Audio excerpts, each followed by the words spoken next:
In previous lecture, we discussed few concepts. Here is a reminder for that concepts. हमने ये पढ़ा था कि whenever moving charges mean current produces magnetic field. mean magnetic field को कौन produce करता है? या तो moving charges को हम other words के अंदर currents भी कह सकते हैं. अब हम डिस्कस करना चाहते हैं मैग्नेटिक इफ़ेक्ट्स ऑफ करंट को. सबसे पहले आपने याद रखना है कि मैग्नेटिक इफ़ेक्ट्स ऑफ करंट को सबसे पहले डिस्कवर किया गया था 1819 के अंदर, और इसको डिस्कवर करने वाला जो साइंटिस्ट या फिजिसिस्ट आप उसे कह सकते हैं वो था Hans Christian Oersted. During his demonstration on electricity, ये एक वायर में से करंट के फ़्लो को स्टडी कर रहा था. अब करंट के फ़्लो को स्टडी करते हुए इसने देखा कि उसके वायर के अराउंड कुछ मैग्नेटिक कंपस पड़ी हुई थी. जैसे ही उसने स्विच ऑन किया, वायर में से करंट का फ़्लो हुआ, तो इसने देखा कि वो जो कंपस हैं उनकी नीडल्स जो हैं वो करंट के फ़्लो की वजह से डिफ्लेक्ट करती हैं. ठीक, उसके बाद इसने फिर जब ये एक्सपेरिमेंट प्रॉपर परफॉर्म किया तो इसने देखा कि whenever current passes through a wire, magnetic compass around the wire gets deflection. तो 1819 के अंदर हैंस क्रिश्चियन ओरेस्टेड ने सबसे पहले मैग्नेटिक इफ़ेक्ट्स ऑफ करंट को डिस्कवर किया था. अब इसने इस डिस्कवरी के अंदर क्या नोटिस किया? ही नोटिस, इसकी सबसे इम्पोर्टेंट जो पॉइंट था वो क्या था? इसने ये देखा कि जो कंपस हैं was deflected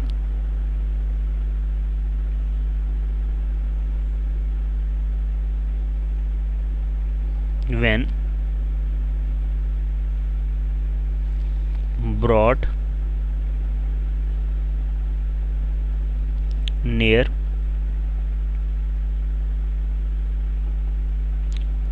current carrying conductor. जब हम करंट कैरिंग कंडक्टर के नज़दीक किसी भी कंपस को लेकर आते हैं तो वो कंपस डिफ्लेक्शन शो करती है. ये इसने नोटिस किया था. अब इस एक्सपेरिमेंट को जब प्रॉपर परफॉर्म किया गया तो देखें, सबसे पहले मैंने दो डायग्राम बनाई हैं. डायग्राम नंबर 1 और ये डायग्राम नंबर 2 है. डायग्राम नंबर 1 के अंदर ये जो सर्कल हैं ये शो कर रहे हैं कंपस नीडल्स को, और ये जो स्ट्रेट आपको एक लाइन नज़र आ रही है ये कंडक्टर है. अब सपोज़ करें कि इस कंडक्टर में से अगर कोई भी करंट का फ़्लो नहीं हो रहा, मीन इसमें से पास आउट होने वाले करंट की वैल्यू अगर क्या हो, ज़ीरो हो, तो आप देखेंगे कि ये जो कंपस हमने इसकी अराउंड प्लेस की हुई हैं, इन कंपस की जो नीडल्स हैं ये सारी की सारी एक ही डायरेक्शंस के अंदर ख़ुद को क्या करेंगी? अलाइन करेंगी. इसके अंदर किसी भी तरह की मूवमेंट या किसी भी तरह की डिफ्लेक्शन फील नहीं होगी. अब ये क्यों ऐसा होगा? क्योंकि जब इसमें से करंट का फ़्लो ज़ीरो होगा तो करंट के फ़्लो की ज़ीरो की वजह से इसमें से प्रोड्यूस होने वाली मैग्नेटिक फील्ड भी क्या होगी? ज़ीरो. और मैग्नेटिक फील्ड अगर ज़ीरो है तो कंपस मूव ही नहीं करेंगी. तो all the compass needles are align in same direction. अब ये सेम डायरेक्शन कौन सी है? ये सारी की सारी जो मैग्नेटिक कंपस हैं ये ख़ुद को अर्थ की मैग्नेटिक फील्ड के अंदर अलाइन करेंगी. ठीक है, तो ये जो सारी की सारा एरो ऊपर की तरफ जा रहा है तो इट मीन्स कि ये मैग्नेटिक कंपस जो है इसने ख़ुद को अर्थ की मैग्नेटिक फील्ड की डायरेक्शन में अलाइन किया हुआ है. सेकंड डायग्राम के अंदर देखें, जब हम करंट पास करेंगे वायर में से तो करंट पास होने से क्या होगा कि इस मैग्नेटिक कंपस जो है ये डिफ्लेक्शन शो करेंगी. किसकी वजह से डिफ्लेक्शन शो करेंगी? अभी हमने ऊपर रिमाइंडर में लिखा हुआ है कि whenever current passes it produces magnetic field. तो जब इस कंडक्टर में से करंट का फ़्लो होगा तो करंट के फ़्लो होने की वजह से इसके अंदर क्या चीज़ प्रोड्यूस हो जाएगी? मैग्नेटिक फील्ड प्रोड्यूस्ड होगी. अब मैग्नेटिक फील्ड के प्रोड्यूस होने की वजह से देखा गया कि इस कंपस नीडल्स जो हैं इस कंडक्टर के अराउंड ये ख़ुद को जो है वो एक सर्कुलर शेप के अंदर अलाइन कर लेती हैं. ये हैंस क्रिश्चियन ओरेस्टेड जो है ये उसका एक्सपेरिमेंट था. उसने देखा कि जब कंडक्टर के अराउंड कंपस नीडल को रखा जाता है तो ये सारे जैसे ही करंट पास होता है तो all the compass needle are aligned in itself in the form of circle. तो यहाँ से फिर इम्पोर्टेंट पॉइंट्स जो हैं वो हमें पता चले. अब सबसे पहला पॉइंट जो हमें यहाँ से पता चलता है वो है शेप ऑफ मैग्नेटिक फील्ड. कि ये जो करंट है इसमें से जो मैग्नेटिक फील्ड प्रोड्यूस हो रही है उस मैग्नेटिक फील्ड की शेप क्या होगी। अब मैंने अभी आपको बता दिया कि जैसे ही करंट इस वायर में से पास आउट होगा करंट मैग्नेटिक फील्ड प्रोड्यूस करेगा और इस मैग्नेटिक फील्ड की वजह से ये जो सारी कंपस हैं ये ख़ुद को किस फॉर्म के अंदर अलाइन कर लेती हैं, ये सर्कल्स के अंदर अलाइन कर लेती हैं। अब यहाँ पर हम मेंशन कर सकते हैं कि जो शेप ऑफ मैग्नेटिक फील्ड है ये है कंसेंट्रिक सर्कल्स की फॉर्म में।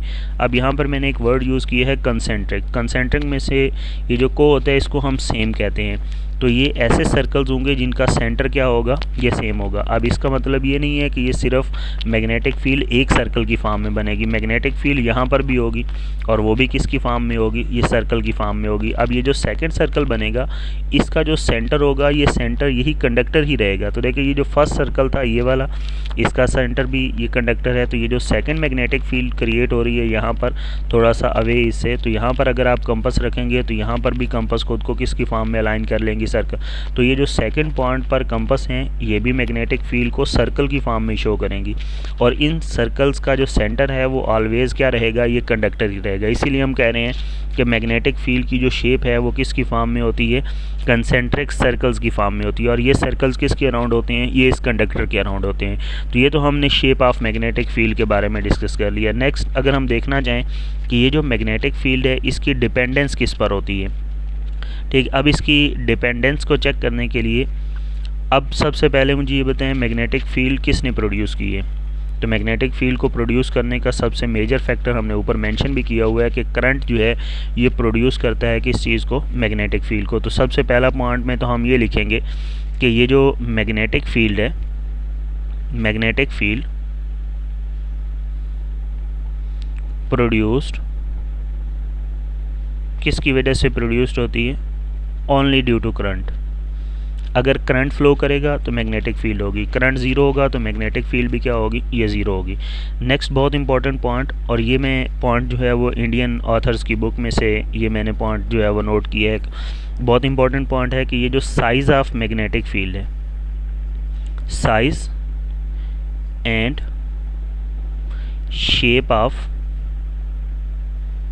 मैग्नेटिक फील्ड, ये बहुत इंपॉर्टेंट पॉइंट है। Size and shape of magnetic field depends on two things. First one, ये डिपेंड करता है किसके ऊपर, साइज़ ऑफ करंट के ऊपर।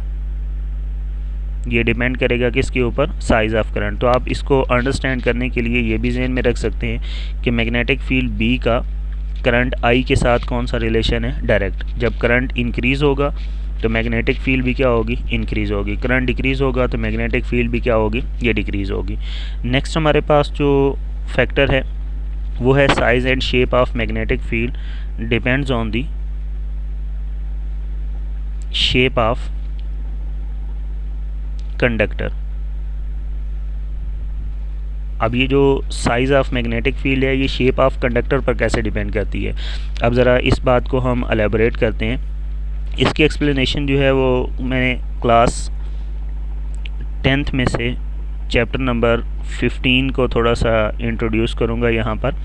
वहाँ पर आपने ये पढ़ा था कि जब भी वायर बिल्कुल स्ट्रेट हो, ठीक है, अब अगर हम स्ट्रेट वायर में से करंट का फ़्लो करवाएं तो अभी हमने पढ़ा है कि इसमें जो मैग्नेटिक फील्ड क्रिएट होती है वो किसकी फॉर्म में क्रिएट होती है, ये कंसेंट्रिक सर्कल की फॉर्म में क्रिएट होती है। तो इट मीन्स कि अगर शेप ऑफ कंडक्टर जो है वो स्ट्रेट होगी तो मैग्नेटिक फील्ड जो है वो किसकी फॉर्म में प्रोड्यूस होगी, ये सर्कल की फॉर्म में प्रोड्यूस होगी। अच्छा, अगर इसी शेप को मैं बेंड कर दूं, बेंड करके अगर इसी शेप को हम किसकी फॉर्म में ले हैं, सोलिनॉइड की फॉर्म में ले हैं, तो देखें हमने शेप ऑफ कंडक्टर को क्या कर दिया, चेंज कर दिया। अब अगर मैं इसको बैटरी के साथ कनेक्ट करूं, ये पॉजिटिव टर्मिनल और ये बैटरी का कौन सा टर्मिनल होगा, नेगेटिव। तो करंट जब इसमें से फ़्लो करेगा तो क्या अब भी इसमें जो मैग्नेटिक फील्ड है क्या वो सर्कल की फॉर्म में प्रोड्यूस होगी, तो नहीं। इसका आंसर क्लियरली क्या होगा कि no magnetic field in solenoid does not produce in the form of circle. तो फिर इसका आंसर क्या है कि इसमें मैग्नेटिक फील्ड जो है वो similar to the magnetic field of क्या होती है, बार मैग्नेट होती है।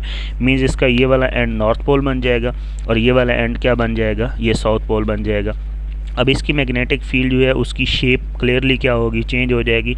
मैग्नेटिक फील्ड नॉर्थ से किसकी तरफ डायरेक्टेड होगी, साउथ की तरफ। तो ये मेरे पॉइंट नंबर 2 की एक्सप्लेनेशन है कि शेप और साइज़ ऑफ जो मैग्नेटिक फील्ड होता है वो शेप ऑफ कंडक्टर पर भी डिपेंड करता है। तो ये जो पॉइंट मैंने मेंशन किया है ये पॉइंट बहुत इम्पॉर्टेंट है और ये इंडियन ऑथर्स जो हैं उनकी बुक से ये पॉइंट जो है वो मैंने नोट डाउन किया और ये बहुत इंपॉर्टेंट पॉइंट था जो मैंने डिस्कस किया। और इसकी एक्सप्लेनेशन मैंने प्रोवाइड कर दी कि size and shape of magnetic field जो है ये 2 फैक्टर्स पर डिपेंड करती है।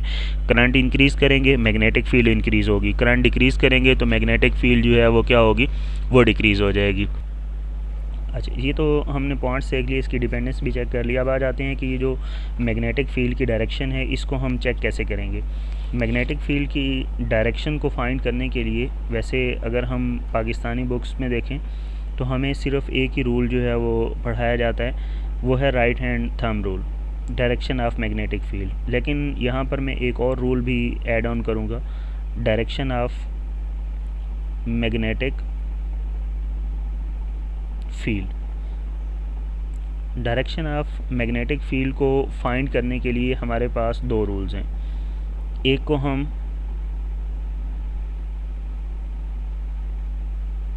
राइट हैंड रूल कहते हैं, जिसको राइट हैंड ग्रैस्प रूल भी कहा जाता है। नेक्स्ट हमारे पास एक रूल जो इंडियन ऑथर्स की बुक में लिखा हुआ है वो भी सेम इस पर अप्लाई हो सकता है, उसको हम कहते हैं मैक्सवेल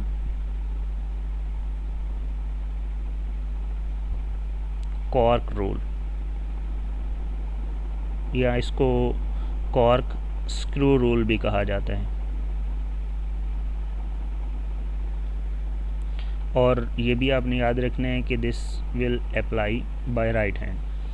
तो ये जो 2 रूल्स हैं, इन 2 रूल्स की मदद से हम स्ट्रेट करंट कैरिंग कंडक्टर में से पास आउट होने वाली मैग्नेटिक फील्ड की डायरेक्शन को क्या कर सकते हैं, फाइंड कर सकते हैं। अब सबसे पहले आपने क्या करना है, आपने इस कंडक्टर को ग्रैस्प करना है। ग्रैस्प करने के बाद आपका ये जो थंब होना चाहिए राइट हैंड का, it shows the direction of वर्ट करंट। और इसके बाद ये जो आपकी कर्लिंग फिंगर होंगी जिसकी हेल्प से आपने उस कंडक्टर को होल्ड किया हुआ होगा, तो curling finger shows the direction of magnetic field. ठीक, अब देखें, अगर सपोज़ करें कि ये कंडक्टर है, इस कंडक्टर के अराउंड अगर मैं इसको ग्रैस्प करूं, अब मैं सपोज़ करता हूं कि इसमें से करंट अपवर्ड जा रहा है, तो जब मैं इसको ऐसे ग्रैस्प करूंगा तो ग्रैस्प करते हुए मेरा थंब किस तरफ पॉइंट होगा, अपवर्ड, और ये जो मेरी फिंगर हैं ये देखें किस तरफ जो है वो रोल डाउन हो रही हैं, ये कर्ल हो रही हैं, ये इस तरफ कर्ल हो रही हैं। तो मैग्नेटिक फील्ड की डायरेक्शन जो है वो यहाँ से क्या होगी, एंटी क्लॉकवाइज होगी। इसी तरीके से राइट हैंड स्क्रू रूल में क्या है, स्क्रू रूल के अंदर आपने क्या करना है कि आपने राइट हैंड स्क्रू रूल के अंदर राइट हैंड के अंदर आपने कॉर्क को इस तरह से रोटेट करना है। अब यहाँ पर मैं थोड़ा सा इसको मेंशन कर देता हूँ क्योंकि ये न्यू है इसमें। तो हम यहाँ पर ये right handed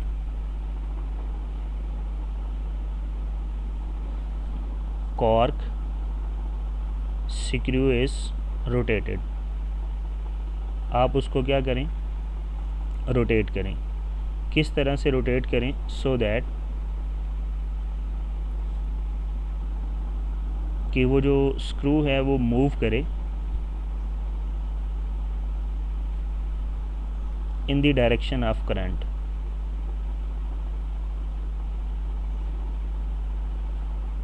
current mean I, और जो डायरेक्शन ऑफ रोटेशन होगी, जिस तरफ वो स्क्रू घूम रहा होगा, उसको हम कहते हैं डायरेक्शन ऑफ रोटेशन। तो ये जो डायरेक्शन ऑफ रोटेशन है ये शो करेगी किस चीज़ को, मैग्नेटिक फील्ड बी की डायरेक्शन को। अब इसको ज़रा मैं एलेबोरेट करता हूँ with the help of an experiment. ये सपोज़ करें कि ये मेरे पास जो है वो एक स्क्रू है, इसको मैंने होल्ड किया हुआ है। अब जब मैं इसको राइट हैंड से इसको रोटेट करूँगा, जब रोटेट करूँगा तो ये देखें मैं इसको इस तरफ रोटेट कर रहा हूँ ना, तो रोटेट करने से ये किस तरफ मूव कर रहा है, अपवर्ड। अब जिस तरफ ये मूव कर रहा है इस तरफ करंट की डायरेक्शन होगी। अब करंट यहाँ से ये मूव किस तरफ कर रहा है, अपवर्ड, तो इट मीन्स कि इस कंडक्टर में से करंट का फ्लो किस तरफ हो रहा है, अपवर्ड हो रहा है। तो अब जैसे जैसे मैं इसको मूव करता जाऊँगा तो ये करंट की डायरेक्शन अपवर्ड है। अब जिस तरफ ये रोटेट कर रहा है, अब ये रोटेट किस तरफ कर रहा है, एंटी क्लॉकवाइज, इस तरह से। तो ये एंटी क्लॉकवाइज इट मीन्स कि अगर करंट अपवर्ड होगा तो स्क्रू रूल भी हमें ये बता रहा है कि इस अपवर्ड करंट के लिए जो मैग्नेटिक फील्ड है ये हमेशा क्या होगी, एंटी क्लॉकवाइज होगी। तो ये हमारे पास दो रूल्स हैं जिससे हम राइट हैंड रूल से हम मैग्नेटिक फील्ड की डायरेक्शन को ईज़िली क्या कर सकते हैं, ये चेक कर सकते हैं।